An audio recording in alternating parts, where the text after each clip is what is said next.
स्वागत है छात्रों आपका दीक्षांत एडुटेक में। दीक्षांत एडुटेक के प्लेटफॉर्म से आज लेकर आए हैं वर्ग 7 का हिंदी में प्लास्टिक की दुनिया, यह पाठ प्लास्टिक की दुनिया। हम लोग इसके पहले छात्रों पार्ट 1 इसका देखे थे, यह पार्ट 2 है प्लास्टिक की दुनिया। पार्ट 2 में हम आज देखेंगे कि किस किस तरह से प्लास्टिक हमारे जीवन में एक अभिन्न अंग है। प्लास्टिक की दुनिया में हमने अभी तक जो पढ़ा है कि पार्केसिन नामक प्लास्टिक सर्वप्रथम हमें प्राप्त हुआ था। सर्वप्रथम पार्केसिन नामक प्लास्टिक हमें प्राप्त हुआ था, जिसे अलेक्जेंडर पार्केसिन ने इजाद किया था। अलेक्जेंडर पार्किंग 1865 ईस्वी में प्लास्टिक के पार्केसिन रूप को उन्होंने पाया था, जिससे कोयला, चूना, पत्थर, पानी, ऑक्सीजन, हाइड्रोजन, नाइट्रोजन और क्लोरीन जैसे तत्वों को मिश्रण करके यह पदार्थ बनाया था। इस पदार्थ को हम आसानी से बेल सकते थे और यह ठोस रूप में और पेस्ट के रूप में हमें प्राप्त होता था। इसकी आवश्यकता क्यों पड़ी? आखिर प्लास्टिक की निजात करने की आवश्यकता क्यों पड़ी? तो यह नियम है संसार का कि जब भी समस्या होती है, समस्या का समाधान मनुष्य ढूंढता है। मनुष्य समस्या का समाधान ढूंढता है और उसी समस्या के समाधान ढूंढने के अंतर्गत पार्केसिन भी प्लास्टिक का इजाद किए थे। प्लास्टिक का इजाद इसलिए हुआ कि उस जमाने में, प्राचीन युग में, एक खेल खेला जाता था जिसे हाथी दांत के सहयोग से खेला जाता था। उस खेल को या तो खत्म कर देना था या फिर उस खेल को आगे बढ़ाने के लिए हाथी दांत का ही कोई विकल्प खोजना था। उस विकल्प के अंतर्गत प्लास्टिक को खोजा गया। प्लास्टिक जब खोज हुआ प्लास्टिक का, तो प्लास्टिक इस तरह से हमारे जीवन में वह अपनी अहम भूमिका के साथ प्रस्तुत हुआ कि आज प्रायः हर धातु के चीज़ों का पर्याय बन चुका है प्लास्टिक। प्लास्टिक की दुनिया में हमने बहुत कुछ सीखा, समझा, जाना। अब इसके आगे पार्ट 2 में हम देखेंगे कि आखिर यह प्लास्टिक आज के समय में हमारी इतनी सुविधाओं का कारण है। इतनी सुविधाएं हमें प्लास्टिक से मिल रही है। प्लास्टिक के बर्तन, प्लास्टिक के ऑर्नामेंट्स, प्लास्टिक के बहुत सारे उपयोगी चीज़ जो हमारे प्रतिदिन के जीवन में प्रयोग होने वाले चीज़ें हैं, वो अगर प्लास्टिक न हो तो क्या होगा?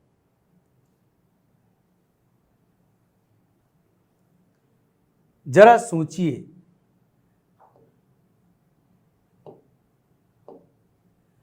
यदि प्लास्टिक नहीं होता तो आज टेलीफोन, टेलीविज़न, मोबाइल तथा रेडियो उद्योग इतने विकसित नहीं होते। क्यों? प्लास्टिक से ही इसके बहुत सारे यंत्र बनाए जाते हैं, बहुत सारे पार्ट्स बनाए जाते हैं। चूँकि हम जानते हैं कि प्लास्टिक सुलभ है, आसानी से प्राप्त होता है, हल्का होता है, एक जगह से दूसरे जगह तक ले आने में पोर्टेबल होता है, आसान रहता है। अतः प्लास्टिक के बगैर आज प्लास्टिक की वस्तुएं हम एरोप्लेन में, ट्रेन में, बस में, अर्थात यातायात के, ट्रांसपोर्ट के प्रत्येक कारकों में पाया जाता है। प्लास्टिक के बगैर हमारा जीवन अधूरा समझ में आता है आज के समय में। यदि तो यह सत्य है कि सोचने वाली बात है कि अगर प्लास्टिक जैसी वस्तु हमारे जीवन में न हो तो क्या होगा। संसार में प्लास्टिक का सबसे अधिक उत्पादन अमेरिका में होता है। प्रश्न उठता है कि संसार में सर्वाधिक प्लास्टिक का उत्पादन कहाँ होता है? सर्वाधिक प्लास्टिक माने सबसे अधिक प्लास्टिक का उत्पादन अमेरिका में होता है। अमेरिका में होता है, उसके बाद जर्मनी का स्थान है। सबसे ज़्यादा प्लास्टिक का उत्पादन अमेरिका में होता है और सेकंड पोजीशन है, दूसरा स्थान है, द्वितीय स्थान पर जर्मनी है। अर्थात हमें दो देशों के ऐसे नाम मिले जहां पर प्लास्टिक का उत्पादन विश्व में सर्वाधिक होता है। उसके बाद भारत में प्लास्टिक उत्पादन अन्य देशों की तुलना में बहुत कम है। भारत में प्लास्टिक का उत्पादन अन्य देशों की तुलना में बहुत कम है। अर्थात हमारे देश की अपेक्षाकृत दूसरे देशों में प्लास्टिक की अधिक उपयोगिता है। आज छात्रों, आप देखते होंगे जापान एक देश का नाम सुने हैं।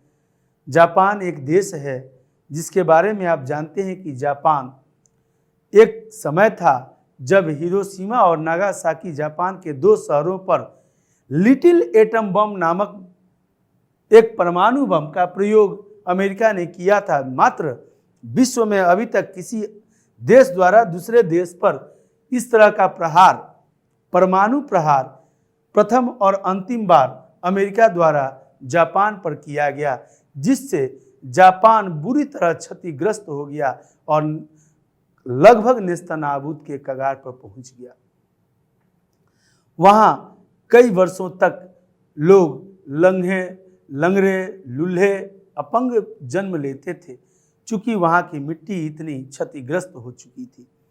परंतु आज यही प्लास्टिक है जिसके बदौलत जापान के प्राय प्रत्येक घरों में उद्योग लगा हुआ है और उद्योग के अंतर्गत जापानी चीज़ें इतनी विश्व के मार्केट में, बाजार में फैली हुई हैं, जो वहाँ की स्थितियाँ सुधरने लगी और आज जापान विश्व के मुख्य धारा में जुड़े हुए देशों के साथ कदम से कदम मिलाकर चलने के लायक बना, स्वावलंबी बना और आज वह अग्रसर है, यहाँ तक कि वह कंपटीशन कर रहा है।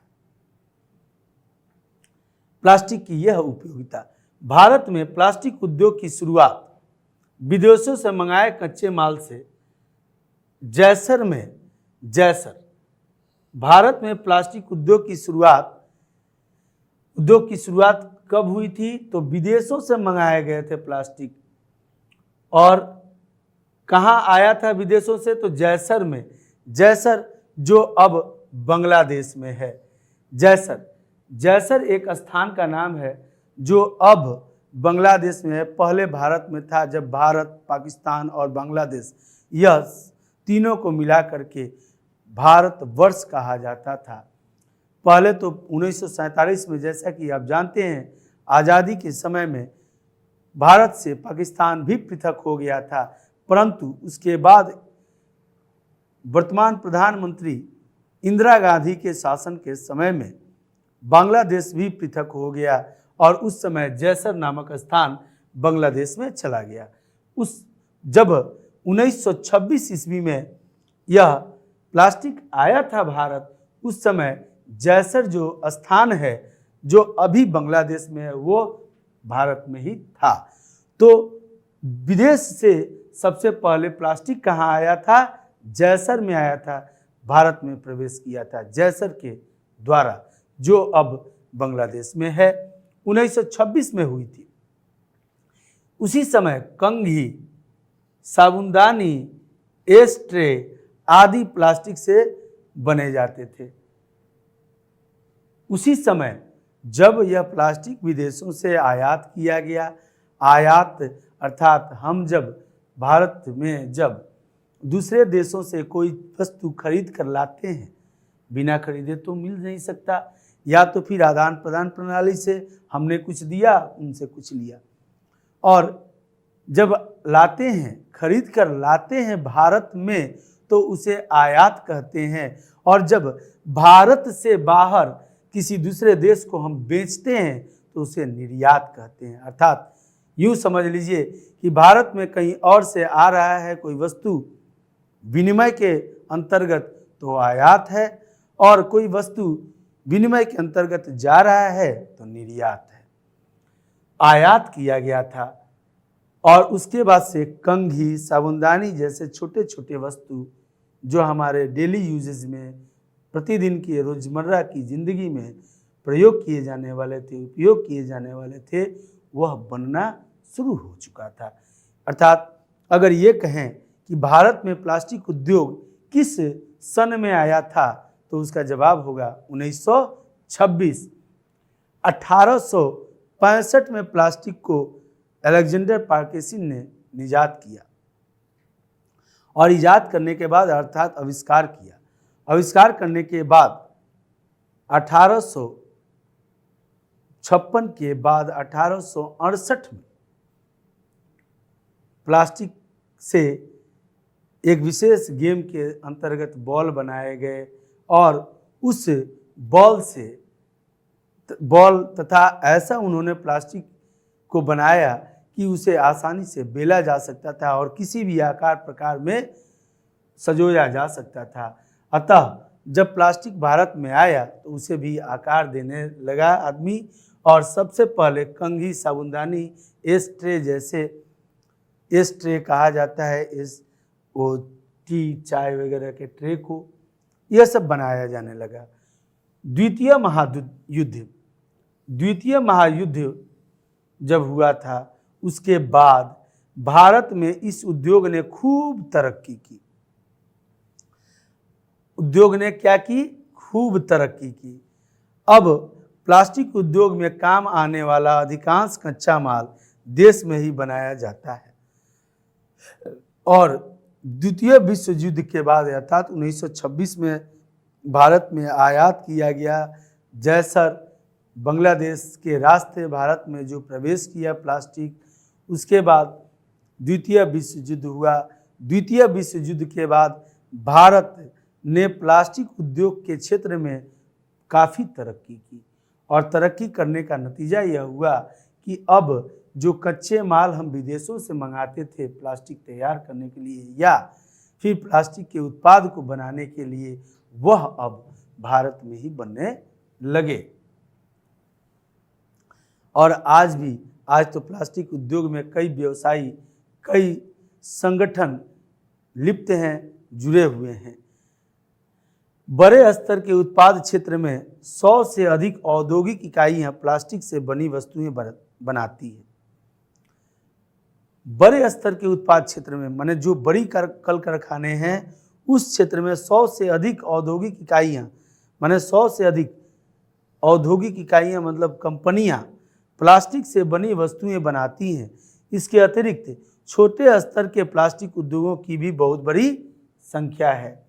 छात्रों, आप देखेंगे कोलकाता एक जगह है जहां एक विशेष क्षेत्र में सिर्फ प्लास्टिक उद्योग लगा हुआ है।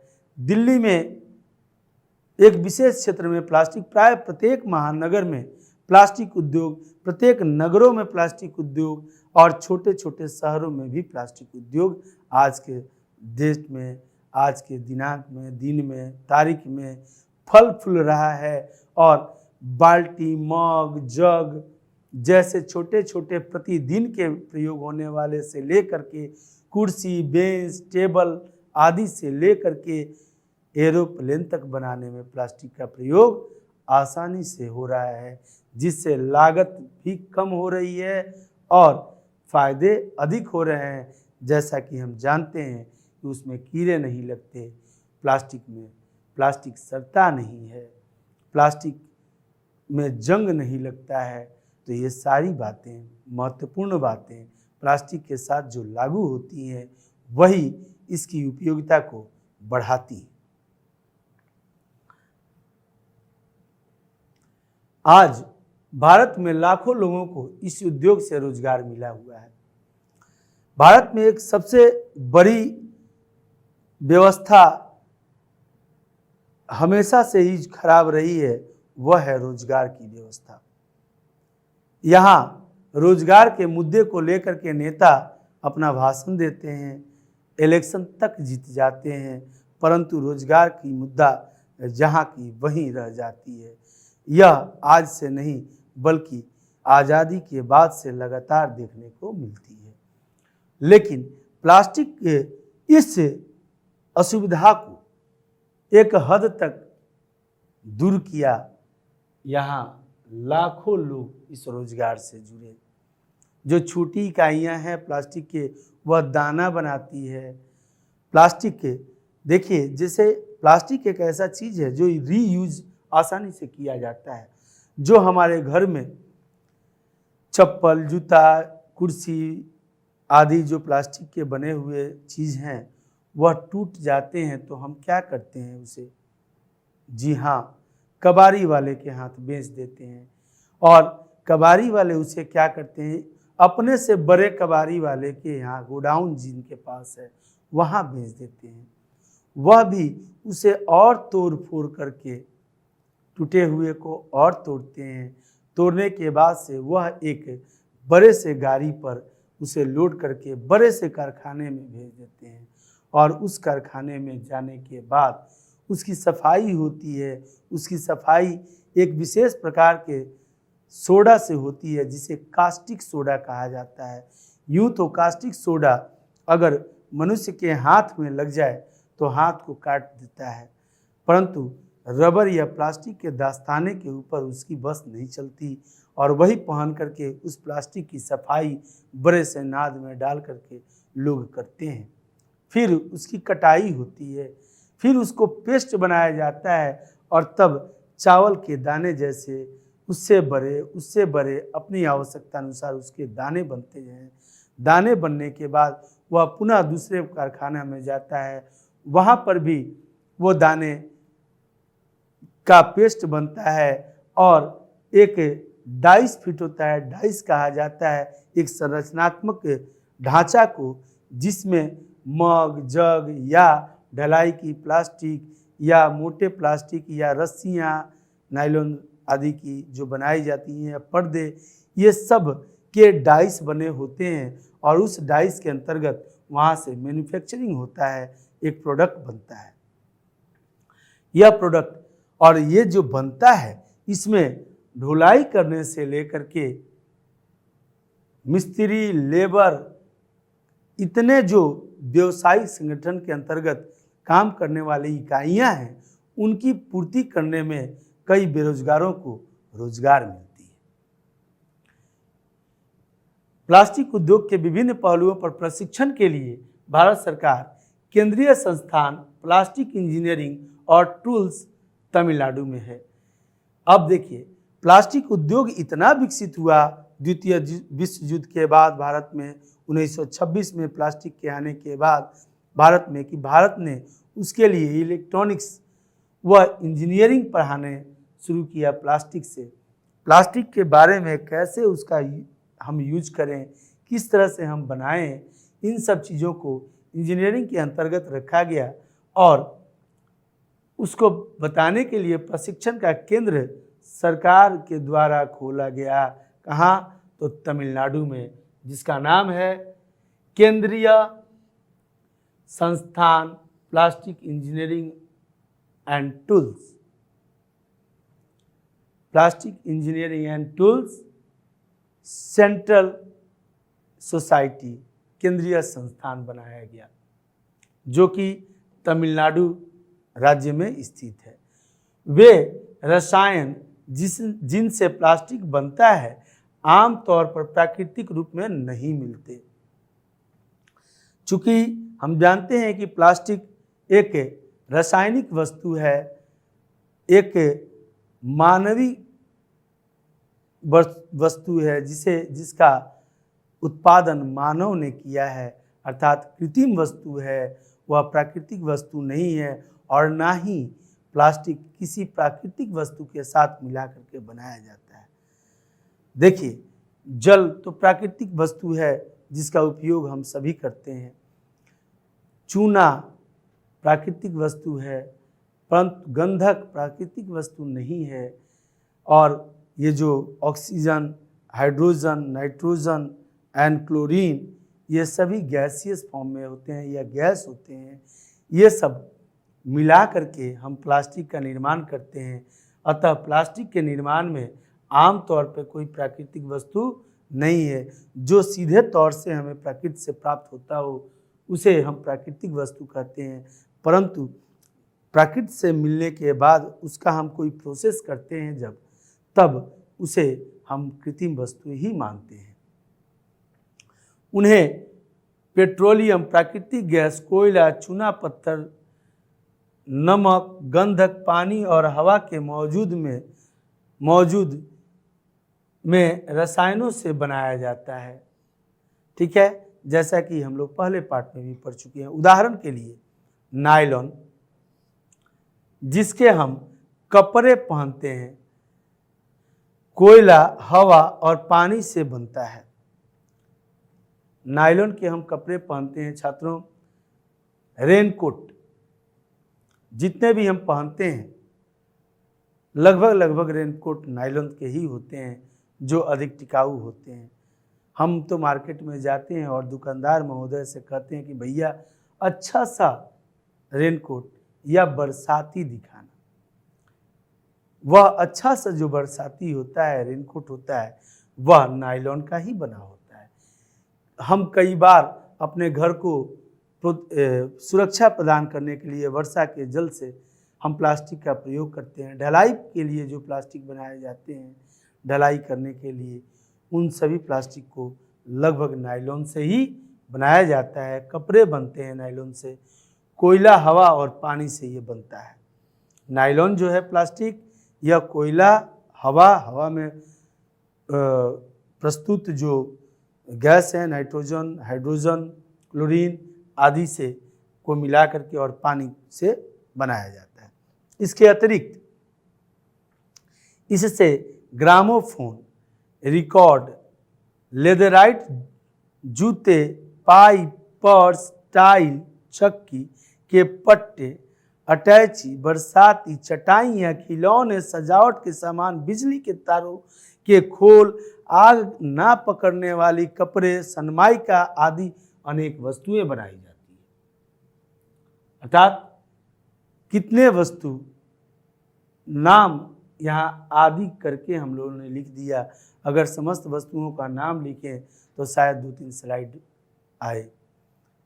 इतना समझ जाइए कि हाथ कंगन को आरसी किया और दर्शित जो है उसे फारसी किया, जो पढ़े लिखे को फारसी किया। अर्थात जो दिख रहा है हमें, जो हमारे आसपास चारों तरफ ही बिखरा पड़ा है प्लास्टिक के वस्तु, अब उसमें कितने का नाम लिखें यह तो देख के ही पता चलता है। अगर लिखने के लिए आपको भी मिल जाए तो शायद कॉपी का 2-3 पन्ना तो आप भी भर देंगे सामान को लिखते लिखते, इतने आपके पास नाम हैं प्लास्टिक के। उदाहरण के लिए नायलॉन, जिसके हम कपड़े पहनते हैं, कोयला, हवा और पानी से बनता है। नायलॉन जिसके हम कपड़े पहनते हैं वह कोयला, पानी और हवा से बनता है। इसके अतिरिक्त इससे ग्रामोफोन, रिकॉर्ड, लेदराइट जूते, पाइप, पर्स, टाइल, चक्की के पट्टे, अटैची, बरसाती, चटाइयाँ, खिलौने, सजावट के सामान, बिजली के तारों के खोल, आग न पकड़ने वाले कपड़े, सनमाइका आदि अनेक वस्तुएं बनाई जाती है। अगला बात है जो प्रश्न के रूप में है कि पीवीसी का पूरा नाम क्या है। तो देखिए यहाँ पर छात्रों, पीवीसी जिसका पूरा नाम है polyvinyl chloride, P poly, V vinyl, C chloride, और ये पीवीसी हम कह देते हैं तुरंत भाई। केसिंग पाइप पीवीसी का होता है, वाटर का पाइप के पीवीसी का होता है, टंकी पीवीसी का, वाटर टंकी पीवीसी का होता है, और तो और टॉयलेट वगैरह में प्रयोग होने वाले मैक्सिमम चीज़ पीवीसी का होता है। कपड़े पीवीसी के होते हैं। ये पीवीसी है क्या? तो ये है पॉलीविनाइल क्लोराइड नामक प्लास्टिक, माने पीवीसी नामक प्लास्टिक कोयला, चूना पत्थर, नमक और पानी से बनता है, लेकिन इन्हें मिलाना आसान नहीं होता। यह एक कठिन परिश्रम के अंतर्गत इसे बनाया जाता है, इसे आसान तौर पर नहीं बनाया जा सकता। इसके लिए जटिल मशीनों द्वारा कच्चा माल तैयार किया जाता है, जो पाउडर या रवा अथवा गोलियों या फ्लैकों में से किसी भी रूप में हो सकता है। अर्थात प्लास्टिक के जो रॉ मटेरियल्स हम तैयार करते हैं वह पाउडर के रूप में हो सकता है, रवा माने दानेदार दाना के रूप में हो सकता है, वह गोलियों के रूप में हो सकता है, या फिर फ्लैक कहा जाता है, चपटा छोटा छोटा होने उस रूप में भी हो सकता है। प्लास्टिक की वस्तुएं उपयुक्त प्रकार से बने प्लास्टिक के कच्चे माल, मोल्डिंग पाउडर आदि से स्वचालित मशीनों द्वारा तैयार की जाती है। स्वचालित माने स्वयं से चालित, अर्थात स्विच दबाए काम चल। जैसे AC, water cooler, fan cooler, ये सब जो चीज़ें हैं ये स्वचालित है, एक स्विच ऑन किए काम चालू। अभी एलईडी बल्ब, उसमें जो प्लास्टिक का ही प्रयोग किया जा रहा है। लाइट छोटे छोटे होते हैं और प्लास्टिक ऐसा पीवीसी का चयन किया जाता है कि उससे प्रकाश परावर्तित होता है। बनने वाली वस्तुओं के अनुसार मशीनों का आकार प्रकार होता है, और जो प्लास्टिक से वस्तुएं बनाई जाती हैं, यह वस्तुएं बनाने के लिए स्पेशल डाइस बनाए जाते हैं, मशीन में डाइस लगाए जाते हैं, क्योंकि जिस आकार या प्रकार का, जैसे पेन जो हम प्रयोग करते हैं बच्चों, वह पेन प्लास्टिक का ही बना हुआ है। आपके हाथ में है पेन, प्लास्टिक का बना हुआ है। यह प्लास्टिक के पेन एकदम पतले डंटी जैसी छोटी सी स्टिक होती है, पतली स्टिक, सुई की तरह छोटे छोटे स्टिक होते हैं। जब इसे डाइस में दिया जाता है तो डाइस में एक आकार निश्चित किया जाता है, उसके बीच में होल होता है, हवा भरता है और वह फूलते जाता है। प्लास्टिक गर्म होने के बाद आफ्टर हीटिंग वह फूलते जाता है, और फूल के जब उस आकार में आ जाता है तब वह मशीन वहाँ से निकाल देती है। निकालने के बाद क्या हो जाता है कि वह अब ठंडा होने के बाद उसी आकार या प्रकार में रह जाता है। आइए आगे देखते हैं। मशीन में लगे हीटिंग सिलेंडर, जो अभी हमने बात किया, मशीन में लगे हीटिंग सिलेंडर में प्लास्टिक को डालकर निर्धारित ताप पर पिघलाया जाता है। निर्धारित ताप पर पिघलाया जाता है मतलब एक कांस्टेंट रेशियो फिट किया जाता है टेम्परेचर का। फिर मशीन में लगे लीवर को दबाया जाता है। लीवर अर्थात उसका जो स्विच होता है वो दबाया जाता है। इससे उसमें लगे पिस्टन का दबाव पिघले प्लास्टिक पर, अर्थात हीटिंग किया गया, पहले गर्म किया गया उस प्लास्टिक को, और गर्म करने के बाद उस पर प्रेशर दिया गया, दबाव दिया गया, पिघले हुए प्लास्टिक पर पड़ता है, और पिघला हुआ प्लास्टिक तुरंत द्रव जैसी शक्ल में नीचे लगे सांचे में चला जाता है, और पिघलने के बाद वो पिघले हुए स्थिति में अर्थात पेस्ट के रूप में वह तुरंत नीचे की तरफ जाता है।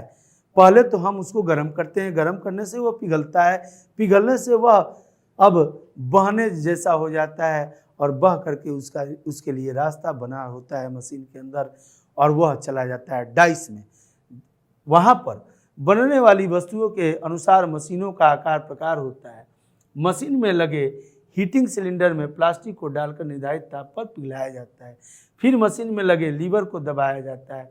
इससे उसमें लगे पिस्टन का दबाव पिघले प्लास्टिक पर पड़ता है, और पिघला प्लास्टिक तुरंत द्रव जैसी शक्ल में नीचे लगे सांचे में चला जाता है, और विभिन्न खूबसूरत सांचों में जमकर हूबहू आकार ग्रहण कर लेता है, और फिर इन सांचों से तैयार वस्तुएं निकाल ली जाती है।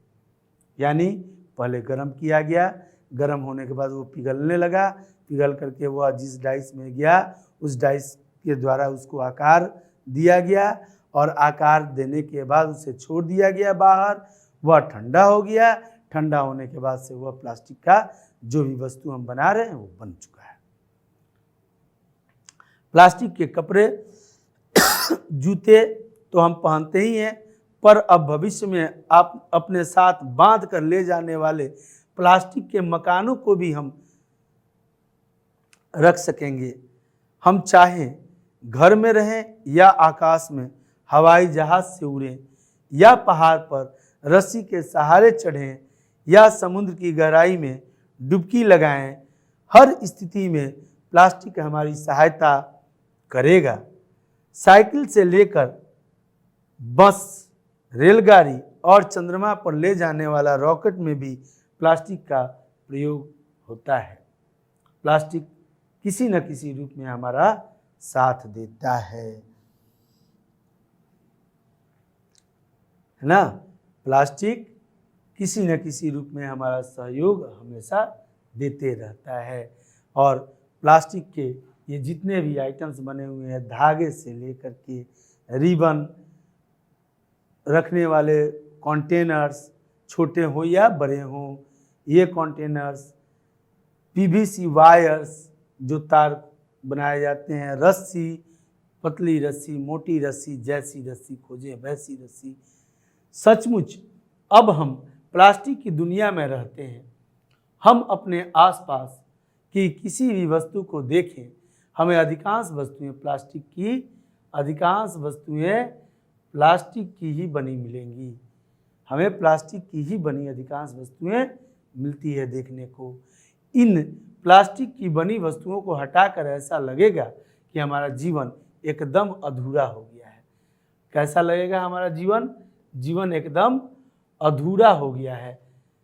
प्लास्टिक की दुनिया का हमारे जीवन में महत्वपूर्ण स्थान है।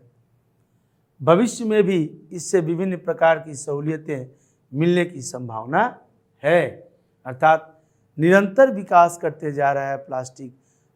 अतः प्लास्टिक हमारे जीवन का एक अभिन्न अंग बन गया है। प्लास्टिक के बगैर हमारे जीवन की कल्पना अधूरी लगती है, क्योंकि यह सच है कि अब हम प्लास्टिक से रहित दुनिया की कल्पना ही नहीं कर सकते। छात्रों, प्लास्टिक की दुनिया में हम प्लास्टिक के उत्पादन से लेकर प्लास्टिक की आवश्यकता से लेकर, आवश्यकता प्राचीन युग में ही थी, और वहाँ से लेकर हम प्लास्टिक से बने उत्पाद से आज हमारे जीवन में प्लास्टिक की अहमियत तक हम लोगों ने इसके बारे में बहुत कुछ जाना, समझा।